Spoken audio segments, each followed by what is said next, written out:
Hey guys, Tom here, and welcome back to another few episodes of Motor Madness. Today we are doing something a little different. I'm not going to be commuting. I'm not going to be just roaming around. Today we're going to try and record a road trip. I've got the glasses. I've got the GoPro. I've got the mic right there. That's recording. Everything's all set. I've got a lot of stuff packed throughout the car. I'm all nice and cozy. A lot of this is going to be highway footage. I didn't let you guys tell me whether you were up for a road trip series of episodes or not. I'm just gonna give it a try, regardless of what you guys said, and just see what you guys think. See how hard it is to do. Obviously, this can't be done often because it's a road trip.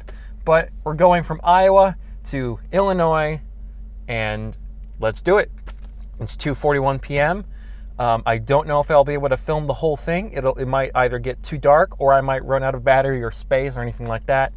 I'm just gonna see what I can do, and at the end of the video, you know, if things cut short, I will provide an extra clip at the end to tell you how it ended and what time I arrived. It should be like a 4-hour drive, but let's get to it. My GPS is already set up. Thankfully, the weather is a little bit more forgiving in terms of being able to have this suction cup to the windshield, so it's not going to fall down and assault my legs and scare the crap out of me while I'm driving. Theoretically, I mean, I could be wrong. I might have jinxed myself. But let's start the road trip by being on the worst T intersection ever. I'm not sure why I decided to start it like this. There's a nice blue Mustang over there. The Mustang is coming up on our left.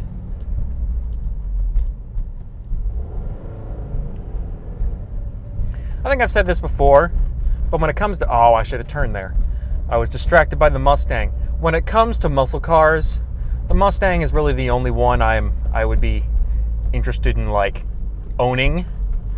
I can't really explain why. I like it. And one day it would be cool to get one, like a GT350 with the 5.2 Voodoo motor. I think that would be really quite nice, actually. Flat plane crankshaft, a decent amount of power. I mean, a lot of people probably prefer that engine to stay naturally aspirated. But if you twin turbo it, you can make power pretty easily. You can get like, I think you can get like 800 horsepower to the wheels with just 8 pounds of boost with a twin turbo setup from Helion, I believe. So that's pretty cool.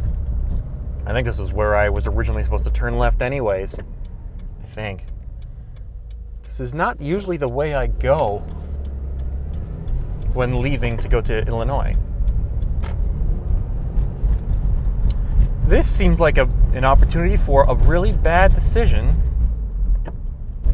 I could not tell if you were stopping. I would have, even if I wasn't supposed to, I would have let that giant truck go first. Because I would have lost in a fight with that truck almost immediately. I don't know why I'm all the way out here. This is really kind of strange. I wonder why it's making me take these roads. Oh, my right ear is like in pain from the glasses already. I don't know why. I've only just started. I've been recording for 8 minutes and I'm already in pain. Just have to endure. Well, now when we turn left, you guys will probably recognize this road. Hopefully, if you guys pay attention. I wonder how much of the road trip I'll be able to capture. It'll be interesting. So when I first, not even when I first got the car, before I even got a car, one of the things I always really looked forward to is being able to go on road trips and go on long drives and listen to music and visit people and have that extra freedom of movement and just go to places with people and all that sorts of stuff, and be the designated driver or something. This is for turning. Like, that's one of the many things I looked forward to as a kid, and like near to the day I finally got my driver's license and stuff, was experiences like this, where it's just a lot of driving and just you in the car, and you don't really have to worry about anything else, and it's nice. You're in your own little world, and for the most part, you're in control of it, unless if something outside of your world interferes somehow, which usually is not good. So, like, yeah, we were talking about Mustangs. What words? Let me just compose my brain. Based on conversations I've had with you guys, for the most part, you guys are like import tuner enthusiasts and things like that, or fans of European exotics. I've had a couple people like talk about muscle cars with me in the comments before, but I just want to know, like, are you guys muscle car fans? Are you guys like import only? Are you exotic only? Or are you a little bit of everything? Because for me, I'm a little bit of everything. But in terms of like, not priority, but cars I like more of, European exotics tend to really take the cake. And then there's tuners, and then there's muscle cars. So it's exotics first, tuners second, and then muscle cars third. A lot of my favorite cars are exotics. Also, a good deal of them are tuners. And then I have some muscle cars I like, but it's a little limited. So, like, kind of interacting with you guys, like, what are you guys fans of? Are you guys muscle car fans? I'm just repeating the same question. I just want to have a dialogue with you guys and see what you guys like. And do you think certain cars, would you modify all of these cars? Would you modify an exotic the same way you'd modify a tuner? Would you modify a tuner the same way you'd modify a muscle car, and vice versa, and so on? All of the infinite combinations. Well, it's not that infinite. It's only 3 different things and 3 different but you know what I mean. I hope. Like, I'm just kind of curious, like, what kind of demographic I'm having find the channel and stick around and subscribe and comment and things. I'm really curious what kind of people are interested in my videos and interested in commenting on my videos. I'm curious if it's a specific group of people or if it really is just a little bit of everybody. I hope it's a little bit of everybody, but if it's a specific demographic, I'm curious about what that demographic is, like in terms of the car community. Like on YouTube, I can look at like what countries you guys are from, whether you're guys or girls or anywhere in between. Like, I can look all that stuff up, but it doesn't tell me which of you are like Ford fanatics or Nissan enthusiasts or any of those. YouTube's not going to tell me that. So I'm asking you guys, because even if I can't necessarily use this information to make future videos, I think it's cool to know so that it feels a little bit more personal, because I want to really establish a connection with you guys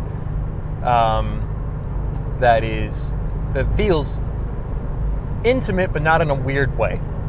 Like, I want to be able to know you as you guys get to know me, like you guys as like a collective identity.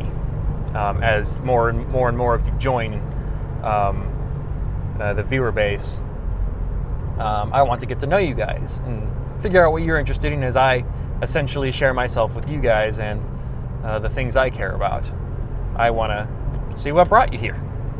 Okay, we're going on the highway and there's already a vehicle stopped on the side of the road, and it's a school bus. And not just any school bus, it's one of those flat-nosed ones. All right, now we've got 119 miles to go south. We're gonna pass this semi, because God knows I will not drive parallel next to a semi, or will I ever drive behind one willingly. This might seem a little silly, but sometimes when I'm doing these long drives or driving on interstates or anything like that, sometimes it reminds me of things like Need for Speed The Run.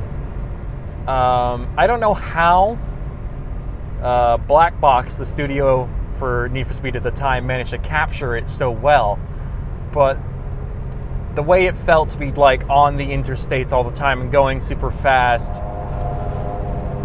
The semi is driving onto the vibrating stuff. Just the feeling of the open road, having sometimes country music. I don't know, like, that game probably played a bit of a role in me being super interested in road trips. I mean, I love doing road trips with or without people with me. It's just, to me, it's a very special experience. Yeah, I think it's really cool. Like, what's your guys' favorite thing to do with your cars? Like, or better yet, answer two different questions at once. Before you got your license, what were the things you guys looked forward to doing? And then when you finally got your license, what were your favorite things to do? Like, once you finally were able to drive, you know? Like, it's almost like meeting a childhood celebrity or hero. It's just, you hope it's going to be awesome. It probably will be, but it might not be in the way you expect it to be. So that's a cool thing to kind of ask about. Like, as a kid, for me, I always looked forward to, as I said before, driving with friends, road trips, driving around, listening to music with the windows down, going fast occasionally. But, oh my gosh, road noise. Let's pass this semi. Regular man could not handle it. There's a lot of road noise, and I hope it doesn't ruin the recording, but recently I kind of realized that the things I used to think about and look forward to are obviously very different to the things I think about and look forward to now when it comes to cars. Like, in middle school, I'd always imagine what it'd be like to be driving just in general, listening to music, being in the car with one of my friends, listening to music, and just wondering how that feels, and imagining how good it must feel and how free and, like, positive. I don't know how to word it, but now that I can do that, I don't think about that much anymore. Sometimes I do, but I think about other things. I look forward to making videos. I look forward to doing road trips or doing other things, modifying the car, and all sorts of stuff. And only recently I realized that this change happened without me even realizing it. I mean, obviously it makes sense. I have different priorities now. I don't have to wonder what it's like to have a car and drive one. But I didn't realize I stopped thinking about that stuff. And I realized that even though I knew it was going to be a significant change in my life to start driving and all that sort of stuff, I wasn't conscious of how much of a change had occurred. I didn't realize that the way I thought about things every single day had changed so drastically. And I just think that's really cool. And so, again, another question I want to ask you guys is, for those of you that have gotten your license, because I know some of you might not have, hi, school bus. Did you guys have a similar experience? Like, or did some of you where it's just kind of, because I just wonder, like, does that kind of set me apart the way I experienced being able to drive? Like, is this something that only car enthusiasts experience? Because for some people, a car is something to get them from point A to point B. It's a means of transportation that allows them to have a job, so on and so forth. And for some people, it's a way of having freedom. A kid will want the freedom to be able to move about and do things with not as much of a need for permission from parents to, like, I don't know, ask for permission to use the family car or whatever, all that sort of stuff. And then for people like me, it's a means of expression. It's like a significant chapter in my life. It's a point of which I reach a new level of maturity. There's new experiences. New experiences to be had. Like, do other car enthusiasts kind of experience it the way I've kind of described it? Do people who aren't car enthusiasts experience it the same way? Like, I'm curious. I know that most of you probably are car enthusiasts and are very passionate about cars, so you're not going to be able to put yourself in the shoes of ordinary people.